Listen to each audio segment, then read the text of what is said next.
Hello everyone, good morning, good afternoon, good evening. Gyebaleko gyonna gye mutusaako engalo. Mu bibuuzo byaffe ebiza ebitubuuzibwa ono abuuza nti maama osomesezza ku bintu bingi naye toyogeranko ku maama Nambaga nandyagadde okumanya ebifa ku maama Nambaga, aluma atya, awongererwa atya n'ebirala kale ebiringa ebyo.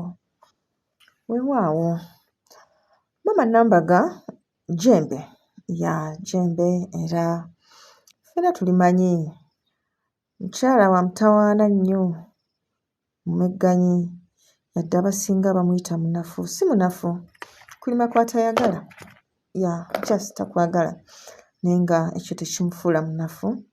Mukyala w'amaanyi nnyo era bw'aba aluma ng'era amayembe amalala gonna bwe galuma. Asobola okukubuza emirembe, akuleeta obusungu, okuyombayomba, okuwakula entalo, okwagala okulwanalwana. Asobola okufaananya nga ggwe ow'olutwe, akuleetera okuba ng'olima naye nga tobaza. Kwegamba asobola okuba nga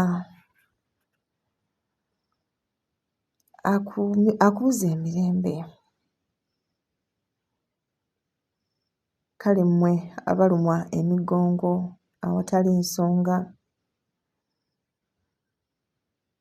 weetunulemu, kisoboka okuba nga maama Nambaga yakuluma. Akyagalanya amaka, ye mulungi nnyo, ne mubeera awo nga muva kasonga katono nnyo, wamma ggwe ne mukyankalanira ddala.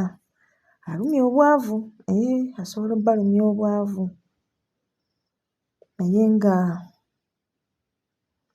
ensonga ezimuwongererwa lwakuba nti ebiseera ebisinga amayembe gano bwe gatuluma, abantu banguyira nnyo mu kulowooleza mu kugawanga, ekintu ate eky'omutendera ogwa wagguluko.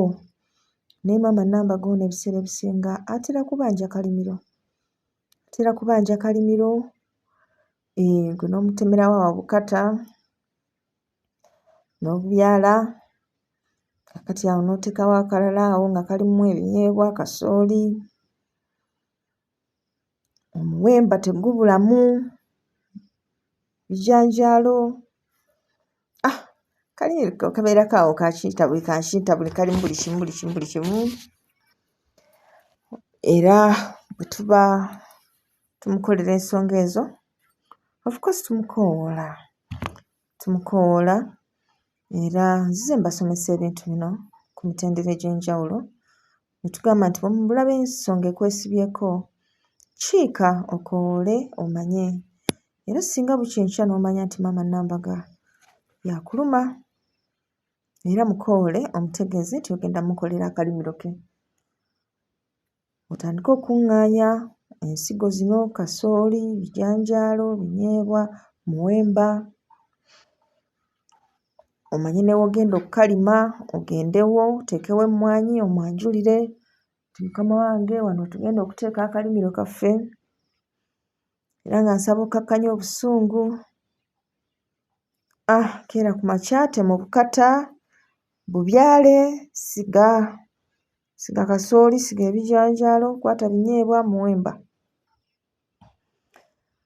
Okoowoole mulya nnimire,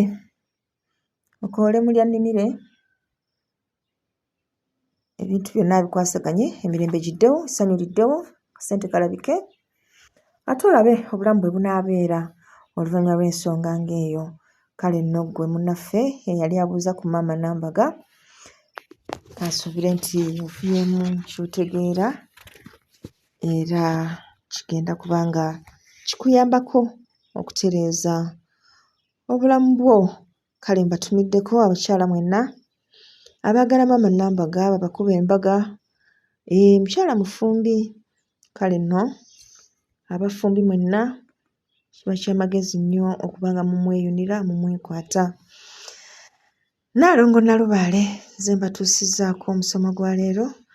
Maama wammwe Nnaalongo Kawala abatumira nnyo, gy'ali eyo ali mu mikolo akakkalabya, naye nga mbasabira, nkimanyi ennaku zino amaka tegateredde, obulamu si bulungi nnyo, naye mbasabira mwongere okubeera abakkakkamu bwe mutyo embeera musobola ogikwasaganya kubanga ezenkanakana n'ebisiki tezaaka.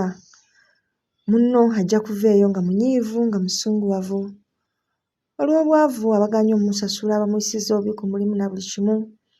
Ate bw'atuuka waka mukwano bambi mutegeere. Ate naawe tomuggyako ate bujja. Ate toyagala kwenkanankana naye wazira naawe kakkana otegeere ky'ayitamu omwegatteko mukiyitemu mwembi mulabike nga mukivvuunuka. Kale nno abakyala ensonga yaffe eyo ey'okukkakkanya abaami embeera gye tuyitamu si nnyangu. Kimanyi naffe gye tuyitamu si nnyangu naye ate ffenna bwe tunaalaga nti embeera si nnungi awaka wajja kuba watabuse. Kale mbagaliza okubeera obulungi. Akuuma omutonzi nannyini eggulu n'ensi atakuumira mpeera weewaawo.